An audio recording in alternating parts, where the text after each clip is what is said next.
তৃণমূল কংগ্রেস ক্ষমতায় হারে, ওটা জাস্ট ওদের অস্তিত্ব বিলুপ্ত হয়ে যাবে, কয়েক ঘন্টার মধ্যে দলটা উঠে যাবে। ফলে এবারের লড়াইটা কিন্তু কে ক্ষমতায় আসবে তার থেকেও বেশি গুরুত্বপূর্ণ তৃণমূল কংগ্রেস এবং বঙ্গ বিজেপির অস্তিত্ব টিকিয়ে রাখার প্রশ্ন। বিরোধ প্রতিটি টেন্টেড ক্যান্ডিডেটদের ওই নির্দেশে যা বলা আছে সেই অনুযায়ী দিতেই হবে, এবং এরা কেউ ছাড় পাবে না। দ্বিতীয় হচ্ছে কোনো ওয়েমার্কশিট পাবলিশ করেননি, ওইসব স্টাফ নেই, ওসব বলে লাভ আছে? বোঝাই যাচ্ছে যে সংখ্যালঘু ভোট হারানোর চিন্তায় এরা কতটা উদ্বিগ্ন, যে ঘন্টায় ঘন্টায় ভিডিও আপলোড করতে হচ্ছে, ঘন্টায় ঘন্টায় ভাষ্য পরিবর্তন করতে হচ্ছে। এবং আমি বলবো, যদি কথাবার্তা বলতে যান, কথাবার্তা বলেন, বেশ করেছেন, কথাবার্তা বলাই স্বাভাবিক। 2011 সাল থেকে 2026 সাল বামেদের অবৈধ নির্মাণ আপনি মশাই রেখে দিয়েছিলেন কেন? বাম আমলের অবৈধ নির্মাণ যদি এটা হয়েই থাকে, আপনি 15 বছর ধরে কি করছিলেন? ঘুমাচ্ছিলেন নাকে তেল দিয়ে? কি মোহাম্মদ সেলিম কি ধর্ম নিরপেক্ষতা সার্টিফিকেট বিলি করতে গেছিল নাকি? হুমায়ুন কবিরকে সার্টিফিকেট দিয়ে এসেছেন। দাদা, বর্তমানে রাজনীতির চর্চার মূল বিষয় তৃণমূল না বিজেপি না খোদ সিপিএম? মোহাম্মদ সেলিম এবং হুমায়ুন কবির একেবারে গোপন বৈঠক হতে হতো, ক্রমশ প্রকাশ্য সেই বৈঠক। কিভাবে দেখছেন এই বৈঠক? দেখুন, বৈঠকে কি হয়েছে সেটা সিপিএম এর রাজ্য সম্পাদক তিনি নিজে বাইরে বেরিয়ে স্টেটমেন্ট দিয়েছেন, বলে এই নিয়ে আমার খুব বেশি বলার কিছু নেই, তিনি বলে দিয়েছেন। কিন্তু এবারে রাজনৈতিক চর্চার বিষয় যেটা হওয়া উচিত সেটা হলো, দেখুন এই মুহূর্তে পশ্চিমবঙ্গের ক্ষমতায় যারা রয়েছে সেই তৃণমূল কংগ্রেস, এবং কেন্দ্রে যারা ক্ষমতায় রয়েছে বিজেপি। বিজেপি সেটা একটি জাতীয় দল, অন্যদিকে তৃণমূল কংগ্রেস তারা এই সরকারে রয়েছে, তারা জাতীয় দলের মর্যাদা তাদের নেই, এই অবস্থায় দাঁড়িয়ে আছে। এবারের লড়াই হচ্ছে এই দুটো দলের পশ্চিমবঙ্গে রাজনৈতিক অস্তিত্ব টিকিয়ে রাখার লড়াই। কেন এ কথা বলছি? দেখুন, এবারে যে ভোটে হারবে, যদি তৃণমূল কংগ্রেস ভোটে হারে, তাহলে তৃণমূল কংগ্রেস নামক এই রাজনৈতিক দলটি জাস্ট উবে যাবে ভোটে হারার কয়েক ঘন্টার মধ্যে।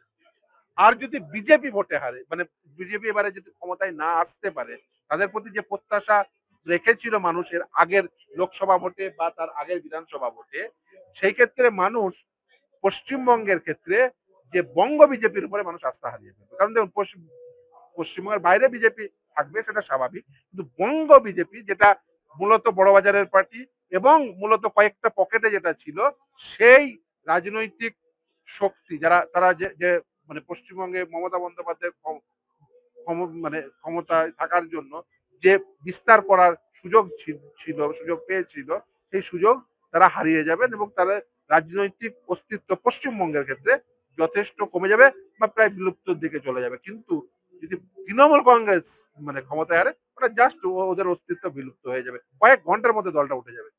ফলে এবারের লড়াইটা কিন্তু কে ক্ষমতায় আসবে তার থেকেও বেশি গুরুত্বপূর্ণ তৃণমূল কংগ্রেস এবং বঙ্গ বিজেপির অস্তিত্ব টিকিয়ে রাখার প্রশ্ন।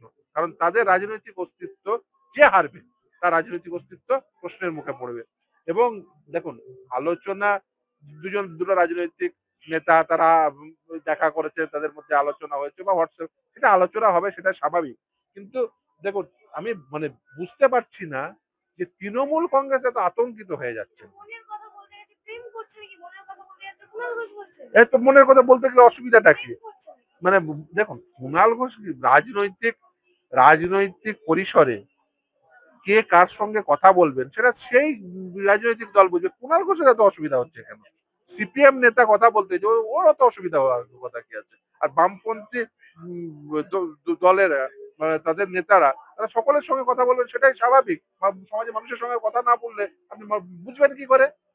আপনি যদি মানুষের সঙ্গে কথাই না বলেন, কথাবার্তা বন্ধ করে দেন, তাহলে তার রাজনৈতিক বোধ কি, তার রাজনৈতিক দর্শন কি, তার রাজনৈতিক আন্ডারস্ট্যান্ডিং কি, তার তার চেতনা কি, সেই সম্পর্কে রাজনৈতিক আদান প্রদান হতেই পারে, সেটাই স্বাভাবিক। দর্শন এবং রাজনীতির কথা বলছেন, আমরা দেখেছিলাম হুমায়ুন কবির।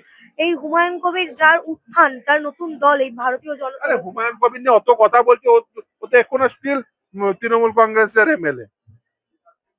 যে বাম রাজনীতি ধর্ম নিরপেক্ষতার কথা বলে, সেকুলারিজমের কথা বলে, যে হুমায়ুন কবির উত্থান বাবরি মসজিদের হাত ধরে, তার সাথে বৈঠক। মানে মোহাম্মদ সেলিম কি ধর্মনিরপেক্ষতা সার্টিফিকেট বিলি করতে গেছিল নাকি? এভাবে যে হুমায়ুন কবিরকে সার্টিফিকেট দিয়ে এসছেন, তিনি কি ধর্মনিরপেক্ষ সার্টিফিকেট, না না, সে কি সার্টিফিকেট বিলি করতে গেছিল নাকি যে চলো আমি ইয়েতে গিয়ে ওখানে গিয়ে ইয়েকে হুমায়ুন কবিরকে সার্টিফিকেট দিয়ে আসি? আরে তিনি কি ধর্মনিরপেক্ষতা সার্টিফিকেট বিলি করতে গেছেন? জাননি তো। তিনি গেছেন, তার সঙ্গে কথা বলেছেন, কথা হতেই পারে, এমনিও কথা হয়, মানুষের মানুষের কথা হবে না, মানে অস্বাভাবিক কথা বলছেন। আচ্ছা, আমার এই যে বই মেলায় কতজনের সাথে দেখা হয়, তারা বিভিন্ন রাজনৈতিক বোধের, বিভিন্ন রাজনৈতিক চেতনা, তাদের সঙ্গে কথা হবে না, সেটাই স্বাভাবিক। এবার আপনি বলতে পারেন যে হ্যাঁ, ওই মানে হোটেলে গিয়ে আলোচনা করেছে বা কথা বলেছে, তাহলে কি রাজনৈতিক ওই তাদের বার্তালাপ হয়েছে, সেই বিষয়ে তারা দুজন ব্যক্তি বলতে পারবেন, আর বেরিয়ে এসে তো তিনি পরিষ্কার করে দিয়েছেন, এই বিষয়ে তারাই বলতে পারবেন।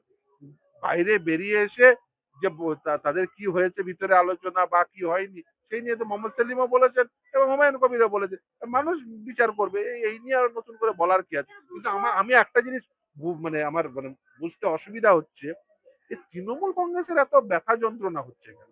মানে ওনাকে না না, ওনা ওনারা কি মানে বেসিক্যালি আতঙ্কিত হচ্ছেন যে সংখ্যালঘু ভোট বোধ হয় আর ওনাদের পকেটে থাকবেন না, আর থাকবে না, এই ভয়ে এই আতঙ্কে এখন এইসব ভুলভাল বকছে এবং প্রতি ঘন্টায় ঘন্টায় ওরা ভিডিও আপলোড করছে, মানে বোঝাই যাচ্ছে যে সংখ্যালঘু ভোট হারানোর চিন্তায় এরা কতটা উদ্বিগ্ন, যে ঘন্টায় ঘন্টায় ভিডিও আপলোড করতে হচ্ছে, ঘন্টায় ঘন্টায় ভাষ্য পরিবর্তন করতে হচ্ছে, কখনো বলছে যে ভিক্ষাবাটি, কখনো বলছে যে মানে প্রেম নিবেদন, অনেক কিছু বলছেন তো, আসলে বোঝাই যাচ্ছে যে বেসিক্যালি গরু অন্যজনের হারিয়েছে।